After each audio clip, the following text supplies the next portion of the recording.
Thesis was based on my doctoral thesis, which was presented last year and at the University of Kuopio. And this became quite much a publicity in Finnish enterprises, and I think we have had more discussions today because I'm also as Eija in here today the whole day and in the. I start easily. We have to think about why we need, where we need our hearing for. This is simple questions, but I have to remind you that we need our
and now in the 2000th century they are those MP3 players, iPods and so on, so you need the equipment as much more smaller than then. There are contribution of being this noise around is the economical well-being of people. People have more money to spend on their leisure time, but of course they have also time to use their time on certain leisure time activities. And there is a great variation of activities which noise levels no one knows, but I think that they should be measured. And one aspect is also important if you think about the modern people's opinion about the activities, people are nowadays more eager to have experiences. They travel a lot and they get bored easily and want to change the activity to each other. And if you do, for example, now I'm singing and after 2 hours you go have a gym class or something like that, and in the evening you go to a rock concert. You do many things during the day. I put all these effects on Maria and told us these effects of noise, but I remind you some other things that we have in effects of noise. It can be divided as physiological effects, psychological and social effects. And in most cases these effects are not direct but secondary effects. And on health, as I think about my thesis, what was the point of these effects of noise? This was on health and on hearing. The most tremendous effect of noise is effects on hearing. And TTS is the temporary threshold shift, which means that if you are, for example, in a disco, and you have been there for 2 or 4 hours, and then you go outside the building, and then you go to the streets, and then you have to shout that you can hear what other people are saying in their normal voice. That's TTS, what happens. And it can last about 2 or 4 hours, but it sometimes can last almost 2 days. And if it lasts more than 2 days, it can be also permanent threshold shift, which can lead to hearing handicap. And also this hormone increase of heart and hormone responses, blood pressure. But psychological point of view, the noise can have irritation, annoyance and effects on sleep, headache and stress responses. But most of all, if you have hearing decreased, you are not get easily the part of the conversation. If somebody tells you a good joke, and how many of you could say to that person, could you repeat that joke again? I didn't hear it quite well. How many times you can do that? You maybe you tell it once, but you don't tell that twice. Could you repeat again? And then the situation is over. And sometimes hearing loss can affect on a personality and one's behavior. In some studies there's have included that if you are working in the noisy environment, you are not so eager to help other people. For example, if somebody is working at the noisy machine and shouts that, could you come to help me? You just want to listen. You hear that he's asked, but you don't want to respond it. Noise can affect us in that way too. And voice problems that Maria also told are one part of the noise. If you have to raise your voice during the day, it can have problems with your voice. And also this risk for accidents is crucial. And this hyperacusia, which is is described as feeling noise more louder than it actually is. And that is much more coming more and more important on the nose area. Why then noise exposure is important? You know, the development of the noise-induced hearing loss is gradual. It's a longitudinal, non-reversible process. And if you have lost your hearing, you cannot have it back without any medicine. And unfortunately, if 90% of your hearing, the sensory cells in your cochlea, in inner ear, have destroyed, then at that time you may know that you have some problems with your ear. In some cases, tinnitus is much more problem than actually mild hearing loss, and it have much more effect on your quality of your life. And as I said, this communication, one point of this is also that communication is nowadays more and more important way to communicate, share information, much information at the same time. We have text messages, we have emails, we have Facebooks. But if we want to transfer and tell people much information in the short time, then the speaking is the fastest way to get this information.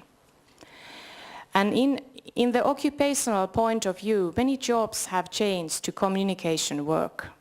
There are not so many jobs anymore where you just need your hands, but you need your communication.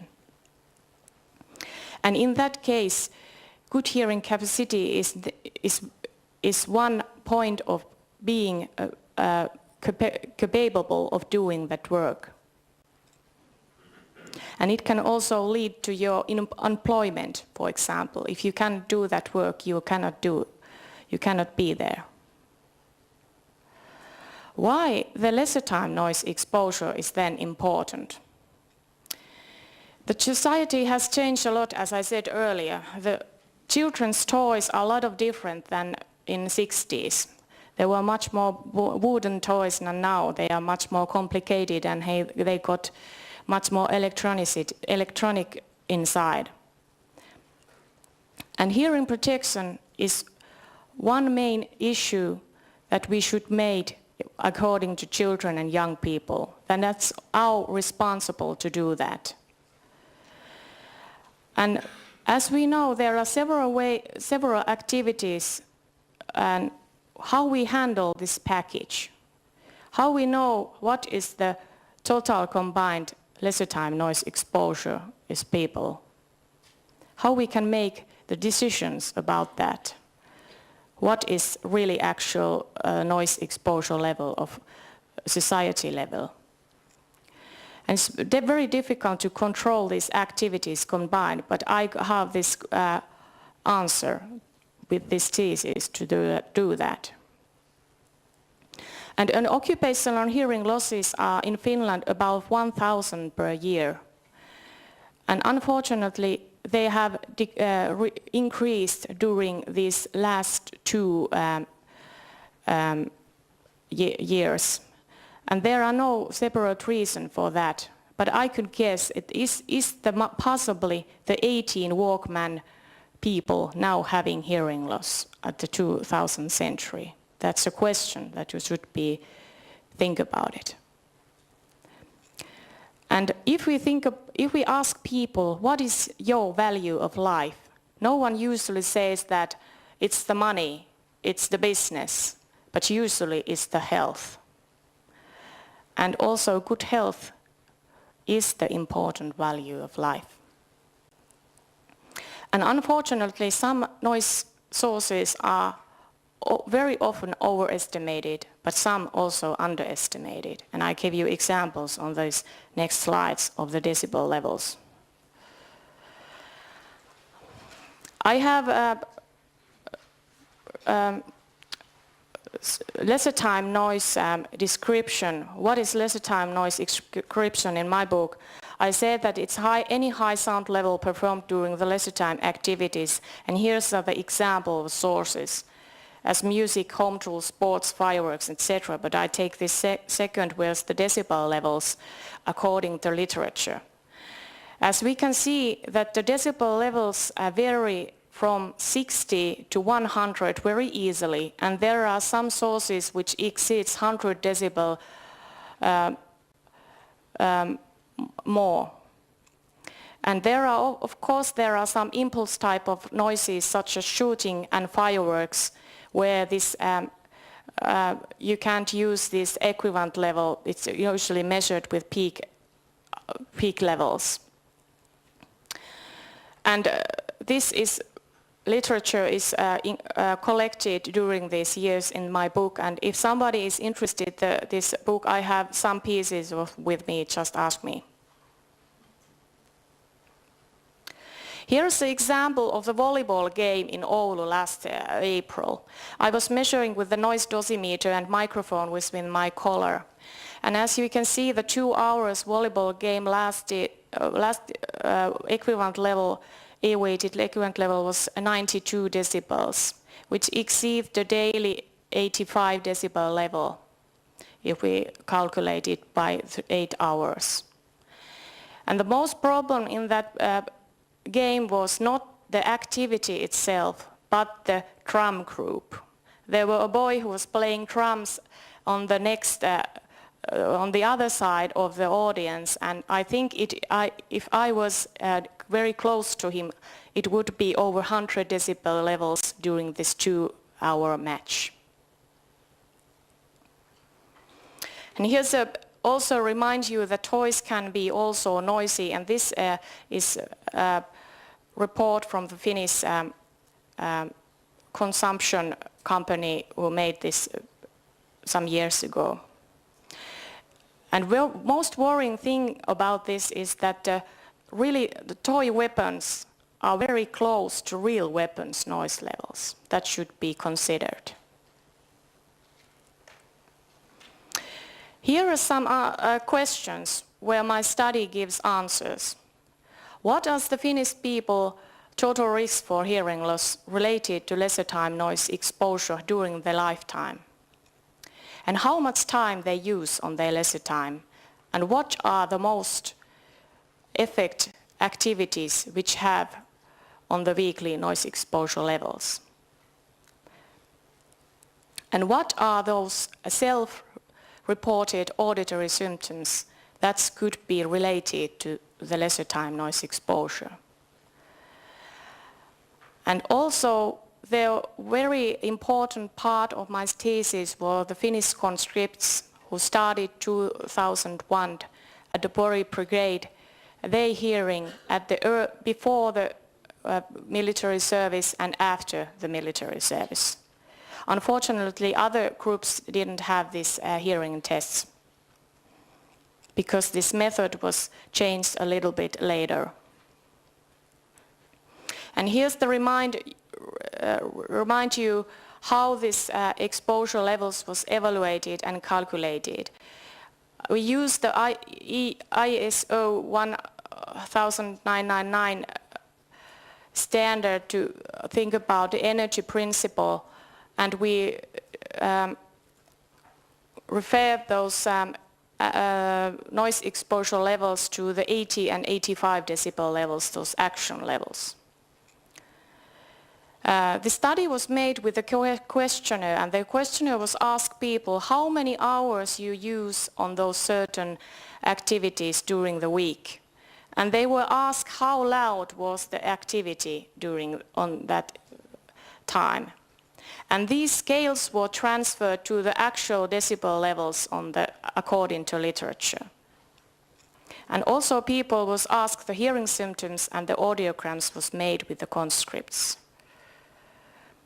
The whole study cooperation at the University of Kuopio was made with the Finnish Federation of Hard of Hearing and the National Institute for Health and Welfare and the Finnish Defence Forces.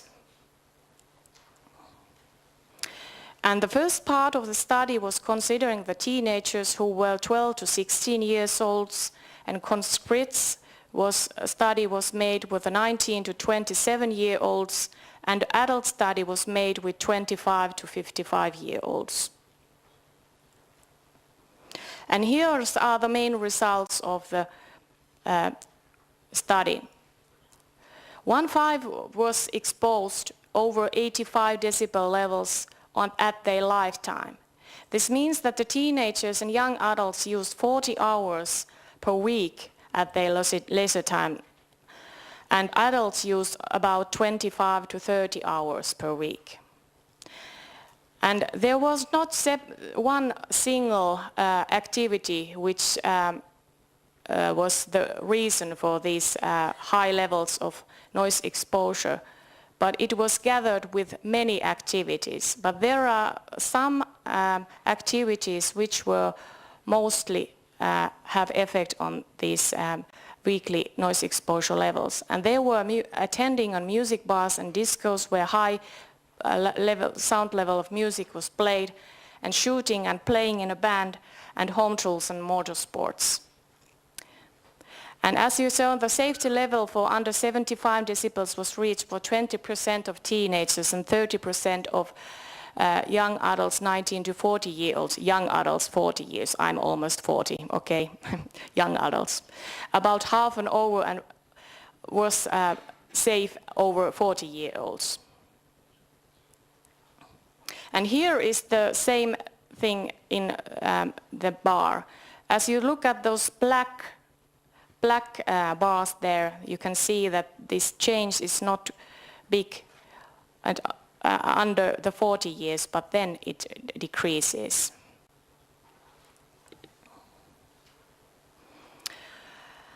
Auditory symptoms were very general with all these groups, and tinnitus was experienced sometimes or often by 70% of teenagers and conscripts, and this was during the exposure of noise. And 20% of adults was experiencing tinnitus. And temporary threshold shift during the noise exposure was sometimes and often experienced by 50% of teenagers and conscripts and 10% of adults. And these symptoms were much more general on those whose noise exposure levels were high. And here's an example of this, how this weekly noise exposure levels changed if you had these symptoms. If you look at this TTS, the last line there, you can see the people who said that I never had TTS had weekly noise exposure level 78 decibels, and it goes up till they who showed continuously TTS had 95 decibel levels on their weekly leisure time noise exposure. And this trend was seen almost all these auditory symptoms. What about the hearing of the conscripts then? 1 of 5 conscripts, 19%, had hearing loss before the military service, and most of them was related to leisure time noise. Of course, there were some other things that have effect on these hearing losses, such as infections and hereditary origin, but most of them was still related to leisure time noise. And most interesting of that was what happens after the military service. Once you may ask yourself that if you have been in military service, you have said that my hearing was get worse. And interesting result was that 1 of 3, 27% had hearing loss at the end of the military service. And I made these analyses, and most effect on this growth was the less hearing protection rate using at combat training and field. The hearing protection rate was almost 100% at the practice, but when they was training, they got 80% of usage. And here's on the right, the picture on that boy who has got this earplug almost down on his ear canal. His hearing protection was not good in his ears. That could be one part of this reason. And also these acute traumas which can happen when somebody shoots a shot and others had taken their hearing protection off, and somebody still shoots a shot or couple and the others have not hearing protection, and that can happen, that acute trauma. Hearing is the hearing of shooters by conscripts, those who had hearing loss. And it was interesting that see that any other activity group, there were no significant difference between activities, but only shooting was the activity where it was actually seen in the audiogram. And with the shooters, the left ear was more infected, which is in line with other researchers' results. There are explanations for that if you, for example, shoot with the rifle, you put your left ear against the track, and then it's much more, the right ear is safe as the shadow effect on your head. Then conclusion. As I said earlier, the most sound exposures period lasted about 15 to 20 years of people's life. And it was at most at 25 to 30 years, and it decreased after 40 years. And the risk of hearing loss was 1 of 3 teenagers and young adults, and 1 of 5 of adults over 40 years old. And much time was used on noisy leisure time activities. And 1 of 5 was diagnosed hearing loss of conscripts before the military service, and 1 of 3 after the military service. And the shooters had hearing loss already before the military service. And these auditory symptoms was very general according all these tested groups. And unfortunately, hearing protectors was hardly used. What should be done then? The first and only thing is to reduce the noise levels. But how we can do that? One thing is the legislation. In Finland we call this asumisterveysohje, which has a 4-hour equivalent level of 100 decibel levels, which should be not exceeded during the happening. But there are no separate limits for the children. And for example, in Sweden they have separate limits to protect children's ears. If there's a happening where children under 13-year-olds are allowed, the levels are lower. But in Finland, should we do something about it also? Noise control by authorities and event arrangers must be done by measurements, checking, and of course, the most of all, the noise reduction.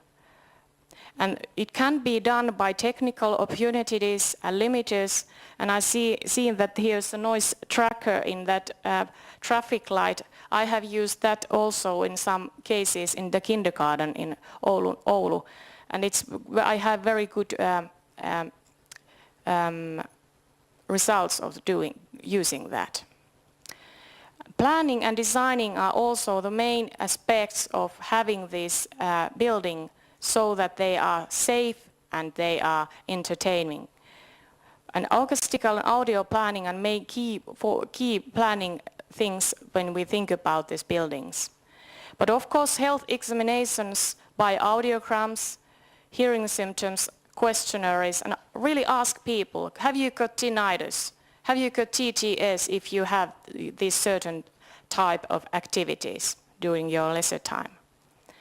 An indication and general indication should be provided into school education systems, but also the key professionals such as teachers, trainers, designers, etc. should be done.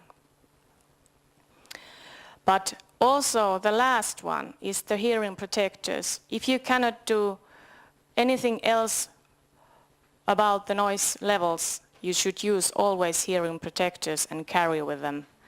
And I think they should be a trend. Losers do not use hearing protectors. Thank you for your attention.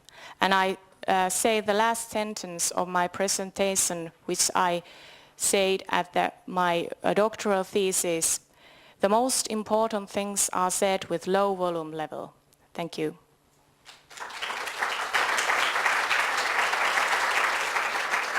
Thank you, Jaana. And if anyone has questions, kas kellelgi on küsimusi Jaanale? Tõstke käsi ja andke märku, ja kui mikrofon teieni tuleb, siis öelge ka oma nimi ja koht, kust te tulete.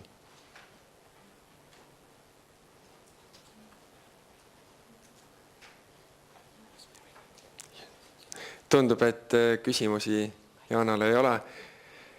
Suur aitäh! Thank you very much.